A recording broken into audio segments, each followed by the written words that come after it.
ఏది అయినా ఆచి చికెన్ మసాలా. ఇక కాళేశ్వరం ప్రాజెక్టులో అవినీతిపై సిబిఐ విచారణకు రాష్ట్ర ప్రభుత్వం ఆదేశించినా ఇప్పటి వరకు కేంద్రం ఏం చర్యలు తీసుకోలేదని నిలదీశారు కాంగ్రెస్ ఎంపీ చామల కిరణ్ కుమార్ రెడ్డి.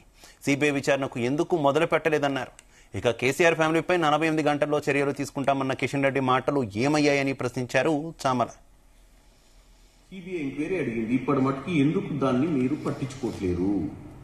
మీ సహచర మంత్రి కిషన్ రెడ్డి గారు 48 గంటలల్లో మాకు చెప్పండి, మేము తాడో పేడో తేలుస్తామన్నాడు. ఎందుకు తేల్చలేకపోతుర్రు? నెంబర్ 1.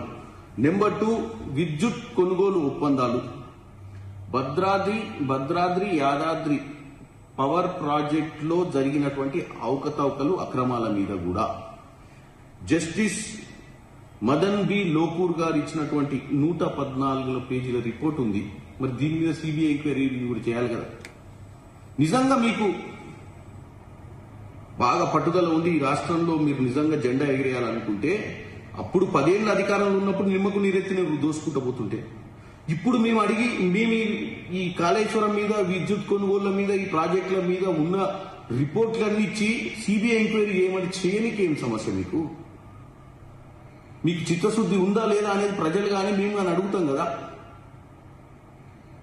ఎందుకంటే మా అందరి ఏదైతే ఆలోచన ఉందో, మీరు 8 మంది ఎంపీలు గెలవడంలో బీఆర్ఎస్ పార్టీ హస్తం ఉందని అది వాస్తవం అనిపిస్తుంది. మీకు ఇంత పౌరుషం ఉంది, ఇంత పట్టుదల ఉంది, ఏదో మాట్లాడాలని రోజు తాపత్రయపడుతుర్రు. కాళేశ్వరం ప్రాజెక్టు సెప్టెంబర్ 1, 2025 ఈ రాష్ట్ర ప్రభుత్వము సిబిఐ ఎంక్వైరీ అడిగింది, ఇప్పటి మటుకు ఎందుకు దాన్ని మీరు పట్టించుకోవట్లేరు?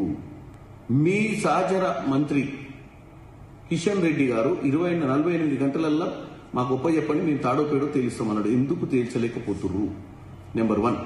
నెంబర్ 2, విద్యుత్ కొనుగోలు ఒప్పందాలు, భద్రాద్రి యాదాద్రి పవర్ ప్రాజెక్ట్ లో జరిగినటువంటి అవకతవకలు అక్రమాల మీద కూడా జస్టిస్ మదన్ బి లోకూర్ గారు ఇచ్చినటువంటి 114 పేజీల రిపోర్ట్ ఉంది.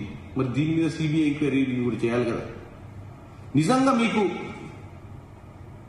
బాగా పట్టుదల ఉంది, ఈ రాష్ట్రంలో మీరు నిజంగా జెండా ఎగిరేయాలనుకుంటే అప్పుడు 10 ఏళ్ల అధికారంలో ఉన్నప్పుడు నిమ్మకు నీరెత్తిన దోసుకుంటూ పోతుంటే, ఇప్పుడు మేము ఈ కాళేశ్వరం మీద, విద్యుత్ కొనుగోళ్ల మీద, ఈ ప్రాజెక్టుల మీద ఉన్న రిపోర్ట్లన్నీ ఇచ్చి సిబిఐ ఎంక్వైరీ ఏమని చేయనికి ఏం సమస్య?